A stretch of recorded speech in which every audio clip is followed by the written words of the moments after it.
Spoutnik France. Autre éditions identification s'inscrire déconnexion 21h23 16 juillet 2018. Accueil match et résultats actualité du mondial 2018. Kaliningrad, Kazan, Moscou, Nijni Novgorod, Rostov-sur-le-Don, Saint-Pétersbourg, Samara, Charansk, Sotchi, Volgograd, Ekaterinbourg. Multimédia opinion. Coupe du monde de football 2018. Finale du mondial. L'ambiance familiale à Moscou contraste avec les émeutes françaises. Anna Dedkova. La dernière nuit du mondial a apporté une fête inoubliable dans les rues de Moscou et de Paris après la victoire des Bleus.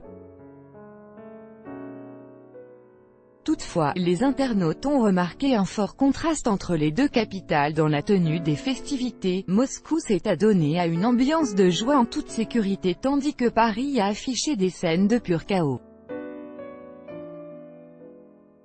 La Coupe du monde 2018, qui s'est déroulée dans 11 villes russes, a pris fin avec la victoire spectaculaire des Bleus contre les Croates dimanche soir. Des milliers de footeux se sont rendus dans le centre-ville de Moscou et de Paris pour célébrer, mais ont choisi différents moyens de le faire. Ce qui est connu depuis des décennies, c'est que les Russes savent faire la fête. Et la finale du mondial n'a pas fait exception. Dans les rues de Moscou, l'ambiance de l'amitié et de la joie sonnait partout. Bien que les célébrations se soient tenues sous une surveillance accrue des policiers et de la garde nationale, leur présence était tout à fait discrète.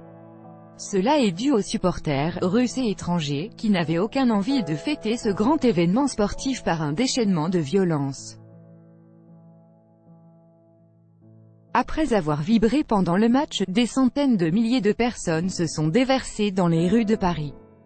Toutefois, les Français, champions du monde 2018, se sont offert une fête un peu plus enflammée, s'adonnant à la pure folie. Certains Français ont commencé à saccager les Champs-Élysées.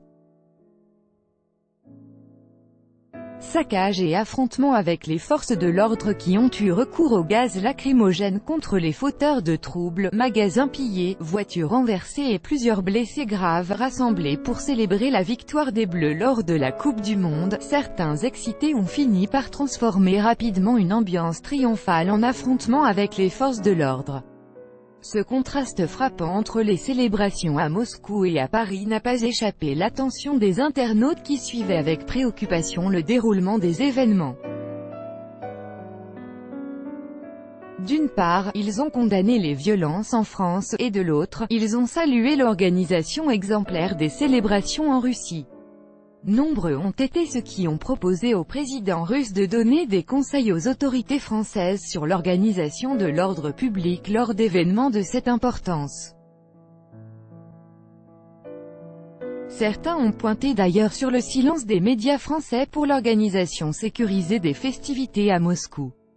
En tout cas, bien que les médias mainstream aient intimidé les supporters français avec les hooligans russes à la Coupe du Monde, la Russie a prouvé le contraire, en offrant un accueil chaleureux et de beaux souvenirs qui resteront gravés dans les mémoires.